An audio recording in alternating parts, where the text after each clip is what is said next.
Good evening, everybody, and welcome to this particular edition of the Ask Ian session. I'm Ian Brookfield. I'm the leader of the City of Wolverhampton Council, and I'm really pleased to be joined once again by Councillor Louise, who is the Deputy Leader of the Council, and indeed the Cabinet member responsible for finances. So she's actually responsible for the money that's spent within the city. Over to you, Louise. Thank you, Ian. We invited residents to send in questions as we get close to setting the council budget for 2021-22, because we're committed to an ongoing dialogue with our residents to ensure that our budget priorities are also your priorities and that we represent views of the residents of the city. Last year we did a live Facebook session. Unfortunately this year, because of COVID, we're unable to do that, and so we've done this video recording instead. Can I begin by thanking everyone who sent in a question? We've received loads of questions, and because of that we may not get round to answering everybody's question. So what we've tried to do is arrange the questions by themes and put some questions together to make sure that everybody, we can answer as many questions as possible and everybody gets a fair shot at an answer. If the questions are very specific about people's personal circumstances, then we won't answer them, in a recording that's going to be made publicly available. But what we have done is refer them to customer services, and so you should receive a specific answer to your question. If you don't receive an answer, then please kind of get in due course, then please get in touch again. But we are doing our absolute best to ensure that you get an answer. So without further ado, shall we start with the questions? And so I'll just go back to the leader. I think the first one I'll probably put over to Louise. So I'll ask this question, Louise. Yeah. A number of people are asking particularly about council tax, Louise, saying they're not happy with the proposed 4.99% increase. Who is happy with increases, and want to know our reasons behind it, especially of course of the situation we're in. We've had a lot of council services closed physically, still open virtually, but closed, and so they've seen a lot less of perhaps people out on the streets, although we know a lot of people are still working. Your bins are still being emptied. One of the only authorities in the country to keep emptying all your bins all the way through the pandemic, and will carry on. But, obviously people are saying they're struggling financially, and I absolutely understand that. And so over to you, Louise, why 4.99%? Well, as you said, Leader, no council likes raising the council tax, and certainly not by that amount. So we are unable to set a balanced budget without raising the council tax. The only other alternative is for us to make major cuts to fundamental services, and we absolutely don't want to do that. Really what we'd like the government to do a fundamental review of the way in which councils are funded, because there is an expectation on us from government that we will raise the council tax by 1.99%. And then additionally this year, there is an expectation placed on us by government that we will raise the adult social care levy by 3%. And then of course we get the total 4.99%. We really ask the government that, although we recognise that they've made some contribution to council funding during COVID, to look beyond that and to look, as I said, at a root and branch reform of the way that councils are funded, and particularly the way in which adult social care is funded. I think the COVID crisis has absolutely brought into full focus, if there was ever any doubt, how important adult social care is. And yet the government still places an obligation on councils to help raise the funding for that, when really nationally we should look at the whole issue of adult social care. And it's not just us saying this, and in fact the government themselves have said this, because some years ago they stated that they were going to review adult social care, but that's been on hold for years and years and years, several years. So to cut to the chase, the 4.99% increase is the only way that we can balance the budget. We are under a legal requirement as councillors to balance the budget, and it's the only way we can do it, without making fundamental cuts to services. And on that issue of adult social care, Clive, who lives in Springvale Ward, wants to know if the 3% levied on council tax bills to pay for adult social care is ring-fenced, and can we provide evidence that it's being spent in that area? So, okay, over to you, Leader. Yeah, thanks, Louise, and Clive. It makes a good point. This is the 3% of the 4.99. 1.99% is ours, and the rest is mandated by the governments that we must collect, and they wouldn't reimburse us if we didn't. I can assure Clive that every penny of that extra 3% is ring fenced towards adult social care.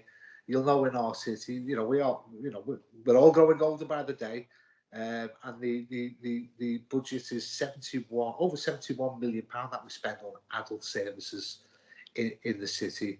So actually, I think Louise mentioned this needs a fundamental national review by government. It's wrong, as always has been wrong, that you can only go to certain places because that's how much your money stretches for, or you have to sell your own private house to pay for your bills. But we haven't had any government yet able to do that. And of course, we were promised we'd have one this year. We'd have one last year by the government. We'd have one the year before. You know what I'm trying to say. So at the moment, the government are quite cutely pushing that bill on to local taxpayers, whereas it needs a more fundamental review on that. I think that's enough on that. I hope I've persuaded Clive that absolutely every penny will be spent locally and ring fenced. Another issue now, and I'll ask Louise to start on this. It's a fundamental one across the city. We've had many other issues regarding fly tipping, and it's something that really bugs people. Can I just say from the outset, the council don't drop the litter. I think we can all be assured that the council don't do it. So we've got a big issue in certain parts of the area, but we've got Michelle who's said, describes herself as a proud homeowner from Whitmeredes, and she's saying, why does it feel like we're not cleaning the streets of Whitmeredes? She's happy, loves living there, proud in her community, and she thinks that Whitmeredes is a forgotten place. Any thoughts on that, Louise? As the leader was saying, we do recognise that litter and fly tipping are an issue in the city, and Whitmeredes is a particular issue. So we have put lots of resources in trying to deal with the problem in Whitmeredes. Whitmeredes has a dedicated operative cleansing who covers 47 streets over a 5-day period. And I understand the Avian Centre and Bargate Drive are attended on a daily basis. It is near the top of the fly tipping league, for want of a better word, in the city. And so again, it is prioritised for that. So amongst one of the key things that we're also trying to do is to reach out to residents in Whitmeredes. As the leader has said, it's not the council who drops the litter. And so we are reaching out to residents in Whitmeredes and elsewhere, asking them, not to drop litter, rubbish, fly tip, and to kind of respect the neighbourhoods in which they live. So I can absolutely understand, Michelle, how very soul destroying it must be when you're a resident who lives in the area, who wants to keep everything nice and clean. But the council is on the case, and so we can absolutely reassure you that we are on the case and that we do recognise the particular issues in Whitmeredes, and we'll continue to work with the residents to resolve those issues. And so with that, if I move on to the next question, another issue that people have contacted us about is concern about street lighting, with people asking questions about the new LED lights being installed around the city. John Smith asked, I feel like the lights have been downgraded in Cumberland Road, W14. They've been changed to LEDs, which has made the roads darker and a safety security risk. A few people in other areas have made similar comments. Marjorie said she was afraid to get out of her car at night now because of the new lights, and that she didn't feel that they light up enough of the road. So, Nida, over to you. Well, you're right. We're currently going through an £8 million investment in replacing all the lights of the city. From what they are now, the sodium gas lights into these light emitting diodes. Now, I'm old enough to remember the lights before the sodium. There were mercury lights, and then we had these sodium replacement ones in the 70s, and they give off that orange glow, don't they? And the whole world looks orange. And so we've gone to these new lights, and they are a brighter, more realistic light. Let's put it like that. I've researched this because it's something that interests me. So it gives it does give a proper light. It's going to take a while for people to get used to them. Some people say, but I can't see that orange glow on the side of my building. It's not supposed to be there. We our duty is to light up the roads and the pavements to make them safe. Now, notwithstanding that, obviously those old sodium lights pumped huge, well, the electricity used in them pumped, I think it's over 5,500 tons of carbon into our atmosphere. We all know what we're going through now.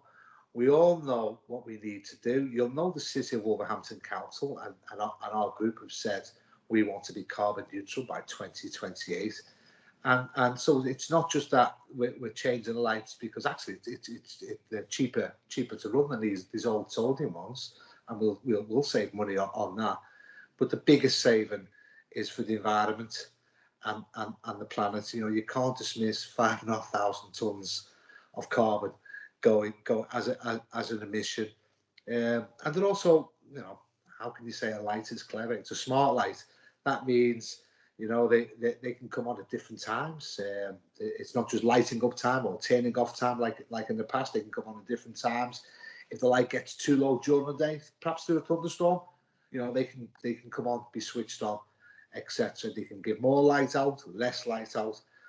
So what I say to John and Marjorie, it's going to take a bit of time to get used to it, just like we did when we went from mercury to sodium. We'll go from sodium to LED, but it will make a difference to the environment and gas savings as well, and you can't argue against that. So I was an interesting one, and I'm glad that one appeared. Let me take us now down to Bilston. I'm going to ask Louise that. Louise has got a great affinity to the beautiful town of Bilston, and we've got Gary Stevens asking us, what are you doing for Bilston, Louise? Why aren't we asking more developers to come in to bring extra facilities for the town? Perfectly reasonable question. Louise? Absolutely. I think that, Bilston, I have a great affinity for Bilston. I think it's, such an important heritage and such an important part of our city. So we are absolutely, again, on the case with regard to Bilston. We apply for funding for Bilston, regularly, as with other parts of the city. One of obviously, the problems that we face when we apply for funding is that we're in competition effectively with other parts of the country, other parts of the region, the West Midlands. So, we have to kind of keep going and pushing these bids and these applications, but please rest assured that we do make them.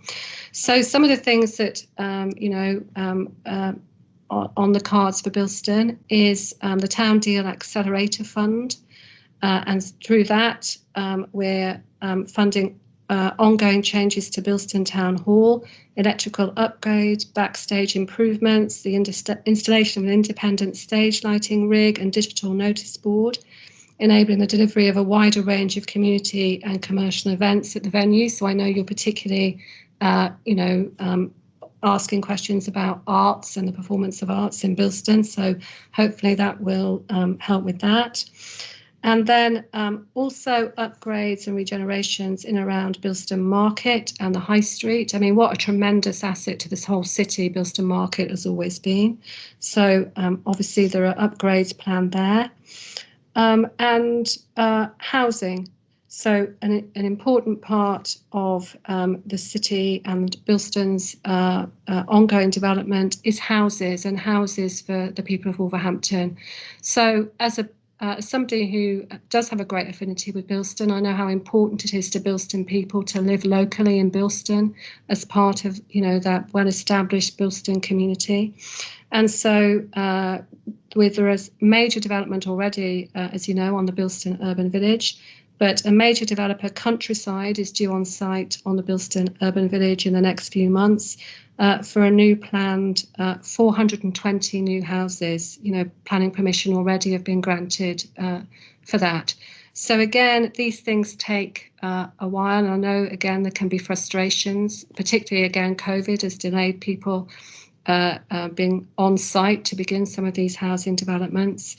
But we do absolutely recognise the importance of Bilston and doing everything we can to push it forward.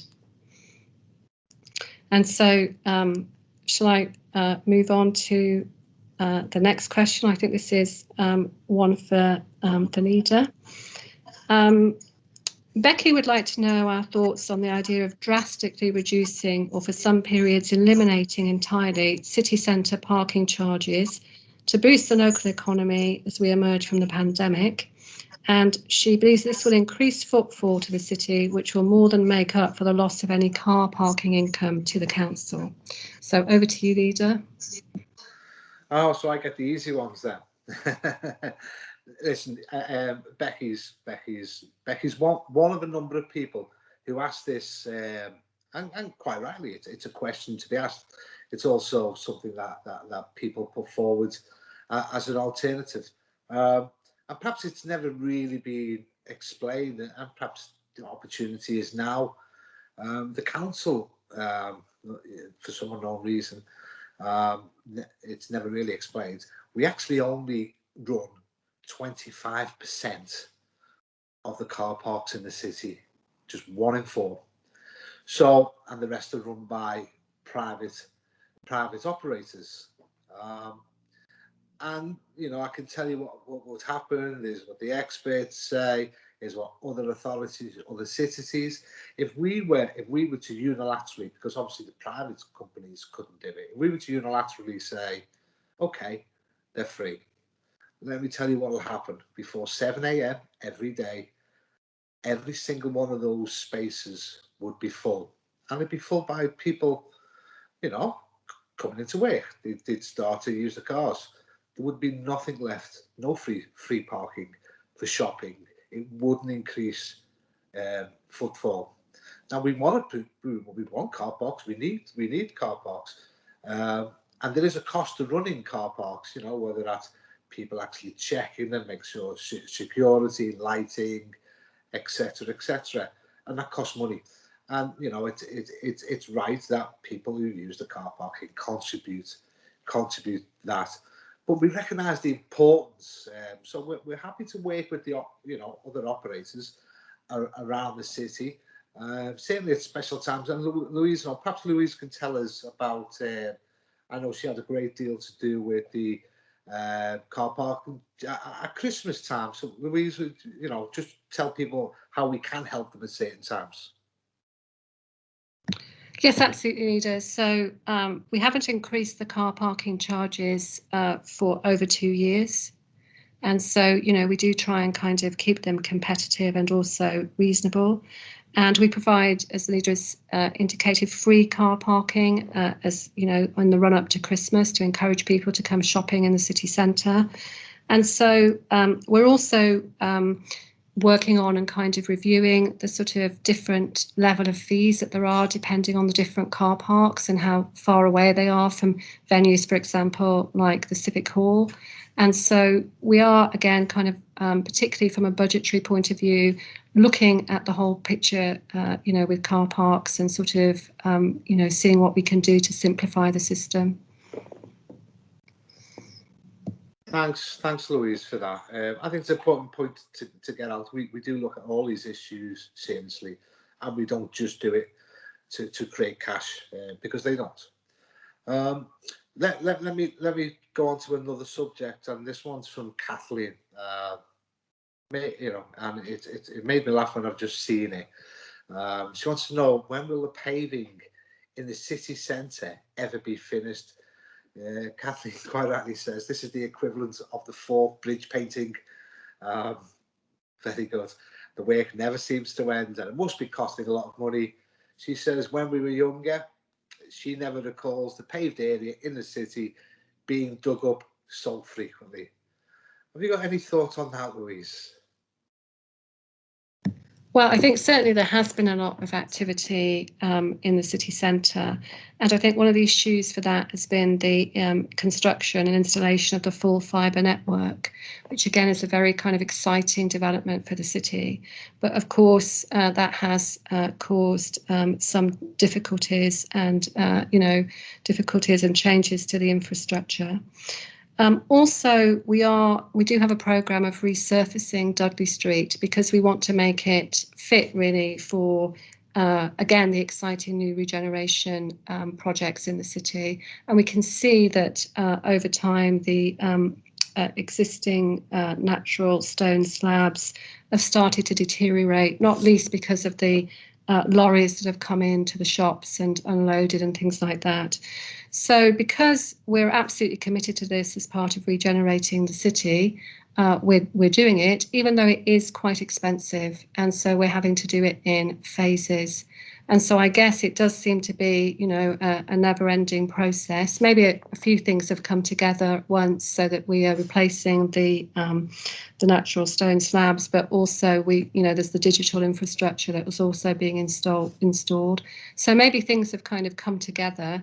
And so it does seem a never-ending process. But again, it's part of our kind of plans for the city. Yeah, I wonder if I just may jump in on that, Louise, because I've also noticed that Yvonne also asks about this question: why do we resemble a third world country? In her opinion, why do we allow these utility companies to leave payments in the state they are? She thinks companies should be forced to replace the entire payment. Do you know what? We're not going to disagree with you, but the law doesn't say that, and that's where we get into arguments. All the utility companies have guaranteed access to our public highways, so it upsets me. It upsets people that you've just laid a brand new road, a brand new pavement. A week later, you've had no notification because they don't have to notify you. Somebody comes along with a pickaxe and breaks through it. And there's nothing worse than that for residents. They think, what's going on here? So, that type of thing needs a change of law at national, make private companies work with councils and we can plan these things together. Obviously, if there's emergencies, somebody's electric or water goes out, then we can understand that. But for planned maintenance, wouldn't it be fantastic if everybody got together and managed to program around that? At the moment, they don't have to, because the law says they don't have to. They have automatic right of way. So I think I just wanted to get that in, Louise, because I know it really riles some people up that after we spent nearly £5 million last year on our pavements and roads, and there's nothing worse than coming back a week later and there's a bloody big piece of new discoloured tarmac in place of it. Now we do chase them up. And we make sure they do a repair. But even the repair they do, by law, doesn't have to be an exact replacement. So you can see there's some things nationally that we're going to try and chase and with the rest of the country to see if we can get that together. So absolutely. Sorry, Louise. No, absolutely. And just to add there as well, that we know that people's grass verges have also been damaged by, the digital rollout and the city fibre network. And so we've also absolutely been on the case there. and required the companies to kind of make damage that make good the damage that they've caused. And so we know there's also been a lot of emails and kind of correspondence about that, and we always absolutely take that up on behalf of residents. But shall I move on to the next question, which I think is for the leader? Mick wants to know when there will be any movement on the West Side development. This has been promised for several years. Irrespective of COVID, all we seem to get is promises which sadly never materialise. Cheers, Mick. Listen, very, very relevant question, an absolutely important question. When I and Louise became leader and deputy leader 18, 19 months ago, this had already been in operation a couple of years, so you can see how long it has been going. And we made it one of our commitments to get action on this. And I was just reading a piece of paper the other day. This time last year, exactly this time last year, I read out to council that we had an operator, a cinema operator for the West Side development, and it was no surprise. It was the Odeon, and then bang, COVID come in. And I have to tell you, in fact, how many people have been in the cinema in the last 12 months? I think they were open for a couple of weeks during the summer, but there's been no cinema. There's been no cinema releases. Not a single cinema company in the world is spending any private money. Now, they're all going to come back because we're still speaking to them. Yeah, but at the moment, they're looking week to week, month to month to survive, to get over this period. And thank God we're coming out of this period, and that investment, that type of investment will come forward. So we're liaising with the Odeon, and it's easy for me to say we will deliver it. Everything's ready, and we'd have been building by now if we hadn't been hit by COVID last March. So that's why there's a 12-month hiatus. I hope people understand that. It's not us or the cinema operator saying, no, let's just wait another couple of years. That's great fun. There are serious economic repercussions for businesses across the world. And all they're saying is, yes, we're committed, but at the moment we're trying to live week to week. They're spending tens of millions of pounds keeping some of the places that they've got going already. And as soon as they're out, we will see progress on the West Side. So good question, Mick, but I hope that answers some of the points that you particularly raise. I'm gonna come back if that's all right, Louise, because we're going to talk about fly tipping, but it's different. It's a different. You'll understand it when I read it here. Jazz from Park Village, and listen, it could be any place in the city. Wants to know what's being done to tackle fly tipping. He doesn't think anyone's getting caught, and people are not getting fined. So actually, for the benefit of Jazz and for the benefit of everyone in the city, what actually have we been doing regarding people who fly tip, Louise? Thanks. Thank you, Leader. I mean, as we said earlier, we know that fly tipping is a problem in the city, and so we do take strong, firm action. So over the past 12 months, we've issued 61 £400 fixed penalty notices citywide for the offence of fly tipping, and the majority of those have been paid. 7 people have been prosecuted. Several vehicles have been seized and crushed, all relating to fly tipping. We're adding to our CCTV capacity and undertaking joint operations with Staffordshire County Council to deal with fly tipping across border. And also under development is a relaunch of Shopper Tipper, where the images of people caught fly tipping will be displayed on the council website. And social media channels will also promote this. As we know, sometimes it's difficult to identify where the fly tipping has come from and who's done it. And so we'll relaunch the Shopper Tipper programme, and anonymous reports, of course, will be considered. And where information results in a fine, the person providing the information will be given a £100 spending voucher to be used in local shops. So we are absolutely encouraging everybody, you know, as part of our community in Wolverhampton, to assist the council to deal with what can be, as we said before, a very soul-destroying problem in local neighbourhoods. So certainly, again, you know, we're on the case. Yeah, and just to come back on that, Louise, you raised some really interesting points. I don't want anybody to have any feelings of sympathy for these people.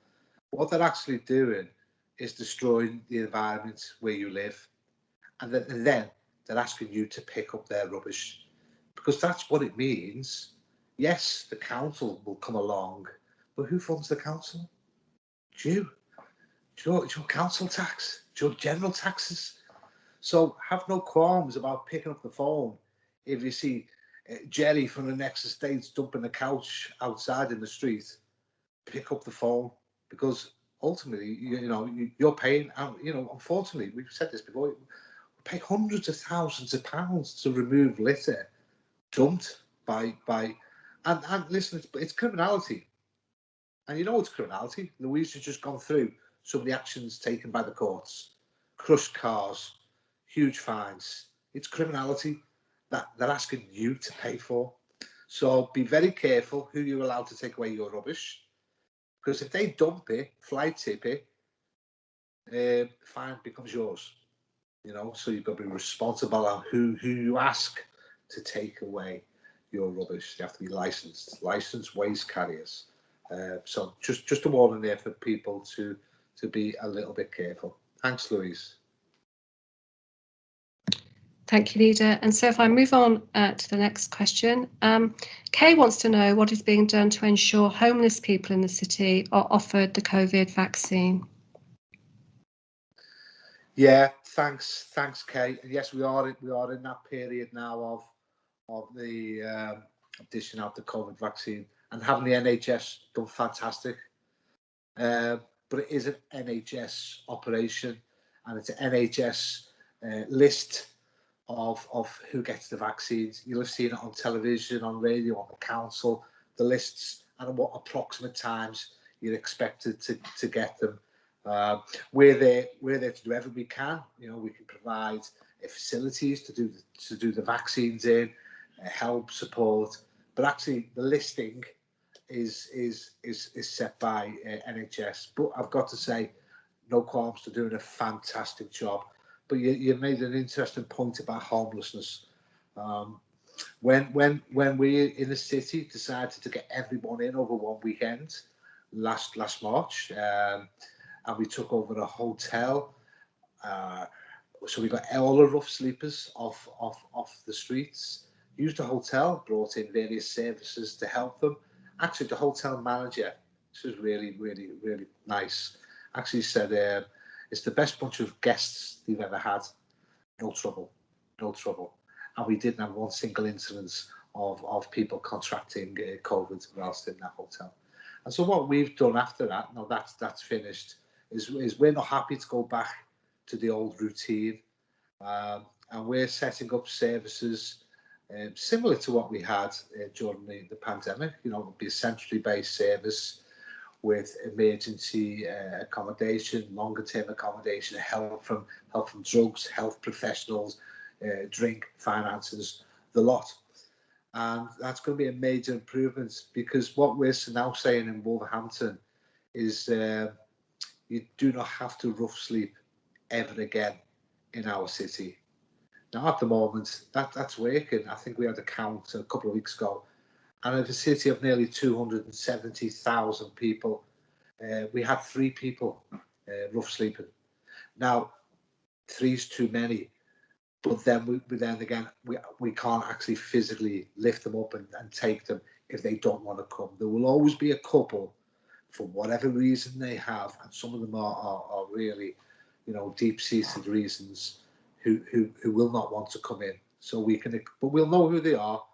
They'll still get the daily help and support. So there'll always be a couple. But we've got a long-term, fundamental picture of how we're going to stop homelessness, rough sleeping. That's what it is, rough sleeping in our city. It's a fundamental pledge of my group in the council, and it's something we're already delivering on and we'll keep on delivering. So hope that answers some of your points, Kay. Thank you. And then, if I may, probably one for Louise, I think, because we're talking about government, attracting government funding and private funding, investment. So we are talking money, but you know, there's a bit of vision around it as well. So Alan wants to know: are you doing that? Will you continue to do that? He wants Wolverhampton to be have a buzzing leisure scene like Manchester. Now, I wouldn't say Manchester for obvious reasons. I would say perhaps more like Liverpool. But you'll forgive me. He wants a buzzing leisure scene. I think we all do. Louise, any points to be made on that? Absolutely, Leader. We all want, as you say, a buzzing leisure scene, a very vibrant city centre. And so for some years now, we have had a clear commitment, which is reflected in the capital programme on the big budget projects for the city. So we have a big commitment to the sort of new vision for the city, to bring in the things absolutely that you point out.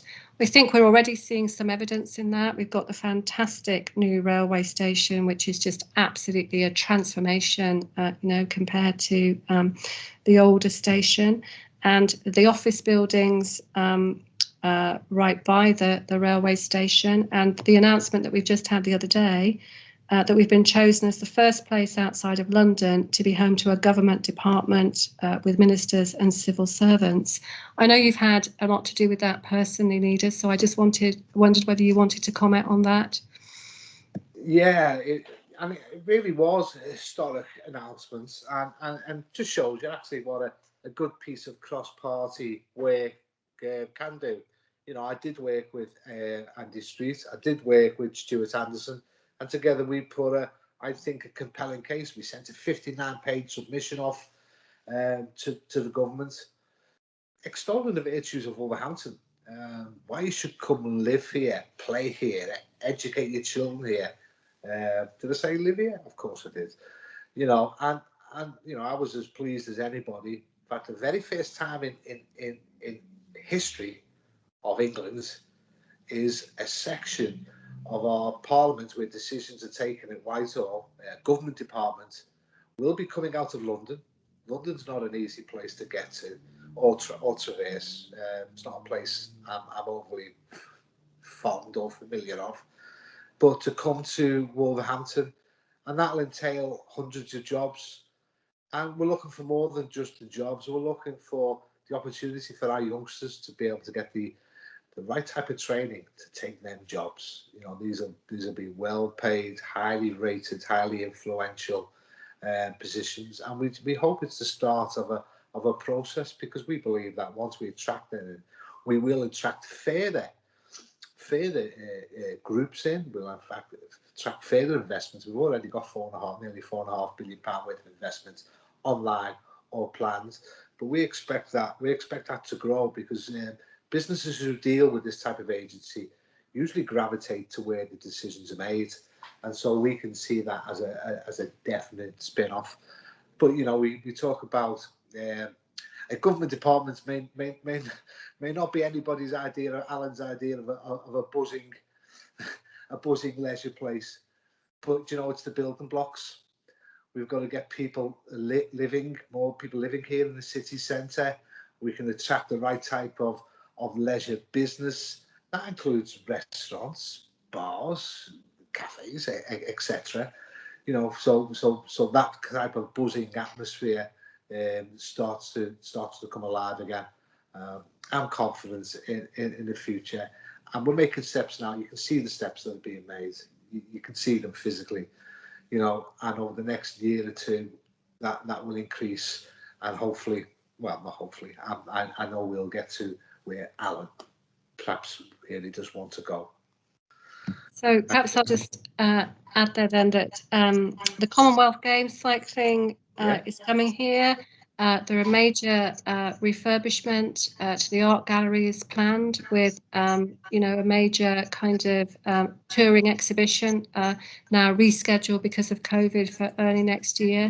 So as the leader has said, these are all kind of building blocks in the regeneration of the city centre, to which we remain absolutely committed.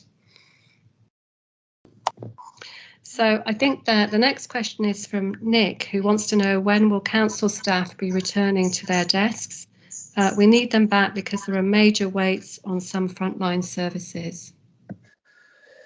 The advice is still at this particular time is, if you can work from home, please do so. And of course, we will continue to follow that advice. That's not to say we haven't had people working out on the streets. You know we have.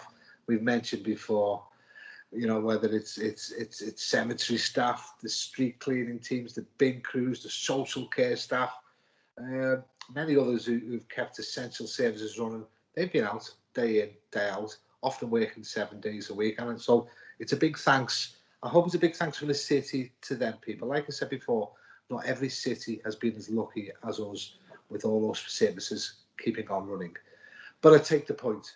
When's it time to come back? Well, absolutely. We will look at the very latest data. We will look at the government's lockdown map, and you know, services will start to return in the next. You know, let's look at the roadmap. The next few months, back to the civic centre. People say why that's important. It's important for two reasons. Obviously, the ability to meet people at specified times to face, although it will be different. We have to remember that. You know, there'll probably still be limitations and masks, etc. And you know, our people had the vaccine, have our staff had the vaccine, so it will be different. So we'll never go back to what it's gone before, but there will be that opportunity. It's also really good for local, you know, the local town and businesses in the town to have hundreds upon hundreds of people back in circulation, you know, whether that's just doing a bit of shopping, a food shopping, perhaps stopping off for lunch, tea, etc. You understand what I mean. So it is important, but it's important to say it won't be the same. You know, there might be the opportunity to have some of our staff, you know, if they want it, to have that ability to split their time between home and office, because we've realised there are jobs that can be done via the internet, and so we have to recognise that. Actually, it's also good. Would you believe it's good for the environment as well? It pulls down the number of car journeys. So we're going to look at it really closely. We're going to look at what's best for the city, for the residents, and for the staff. But I can fully see within a few months you will start to see staff in various departments being asked to return to the civic. Hope that's handy, Nick. Thank you. And then I've got a question here for Louise. Yes, and we've just heard that local elections, mayoral elections, police and crime commission elections are actually going to be allowed first Thursday in May. I actually can't remember the date, isn't that awful? But Rachel says, you know, I hope you're not using schools, thinking of using schools as polling stations. And that's a really good point. We know how our children have suffered, and they have. You know, we all do our level best to educate at home and online with the teachers, but we'll get a better experience and more education by being black in the classroom. So Rachel says, please don't tell me that we're going to have to close again for elections. So what's the very latest on that, Louise? Thank you.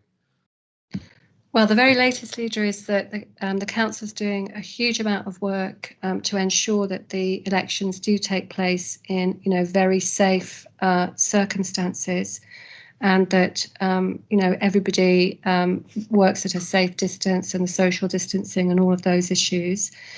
So there'll be 123 polling stations at 102 venues. And although we do have a policy of phasing out the use of schools for lots of different reasons, even without COVID, we don't see schools as ideal venues for polling stations. We're still, out of the 123 polling stations, going to have to use 30 schools. So 30 of those polling stations will be situated in schools. But absolutely, we just want to reassure everybody that we will make sure that it's all done absolutely safely, and that we do have this continuing policy, as I say, irrespective of COVID, of using as few schools as possible. In fact, I think we've brought in a lot of kind of portable buildings to sort of be able to use those in different sites rather than have to use schools. So again, we are on the case.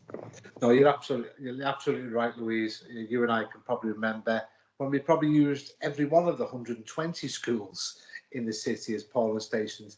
We're now down to a quarter, and that's only because there actually is no other physical environment that people can go and utilise their democratic vote. But there will be really special precautions, different parts of the school that will be utilised. There'll be no mixing at all. You can be assured of that. And also, what we're doing, we're just about out to write to people and offering them the opportunity for a postal vote. I would urge you, you will get that next week with a stamped address envelope to return, asking you to sign up to a postal vote, and that will reduce any pressure we have on polling stations. So actually, it makes good sense. I'd be quite happy, although we're not allowed to by law, for everyone to do it. But the more we can, eases some of the pressure off to some of the schools. But we are slowly but surely working our way out from using schools at all. So I hope that answers. You know, it's not perfect, but we're going to do our level best to make it as safe as possible, Louise. I'm sure you know. Well, I think any further thoughts on anything else that's caught your eye on questions or social media, Louise? We've got I think, 2 minutes. yeah, I think that kind of brings us to the end of the questions that we've actually scheduled to kind of ask. But obviously all the time we receive emails and there are comments on social media. So I think amongst those are things to do with our commitment to young people in the city. I know, Leader, that's been a particular policy objective of yours since you became leader, that you really wanted to champion the young people in the city. Yeah, listen, like you say, there's scores of questions, and there are one or two that ask about our children, and quite rightly they should ask about our children. Louise makes the point that it's absolutely important to my group, and it's something that we've taken to the people before. We're not going to allow any service restrictions to our children in the city. And of course, we took that one step further. You know, there was some school holidays. That we quite rightly, and we were happy to say we won't let any child in our city go hungry, because there are children who have free school meals, and unfortunately at the time the government didn't want to step into that space, but we did. Listen, we want to be a fair city, and that means looking after our own, you know, and sometimes these things aren't universally popular. But you know what? They're usually the right things to do, and it's something that we'll certainly continue. We'll make sure that no children in our city grow hungry. We spoke about rough sleeping. I don't want anybody being without a roof over the head or without a hot meal. You know, and we've organised that. We can all, we've taken steps to sort that out, and that goes with our children. So all these things are incredibly important to us, and so they should be, and long may continue to be so. Yeah, and also, Nita, just going back to a point that we made earlier when one of the first questions, in fact, about the council tax. So people have also said to us, what are you going to do to help people in the city, people who may become unemployed as a result of the full impact over the next year or so of COVID-19? And so again, we've launched a Talk to Us campaign with regard to the payment of council tax and business rates. And so again, we obviously want to use this opportunity to reach out to people and say, if you do experience any difficulties in paying council tax or business rates, please talk to us. And this is your council. It's a council that's here to help you. And so it's very important to us, you know, to be able to assist you. We can negotiate payment by instalments. There are certain benefits, including council tax support that you might be able to claim. And so, again, you know, we're here to help you, and we want to do everything that we can, you know, to sort of make that possible. Okay, yeah, listen, absolutely. You know, don't bury your head in the sand. There's help out there.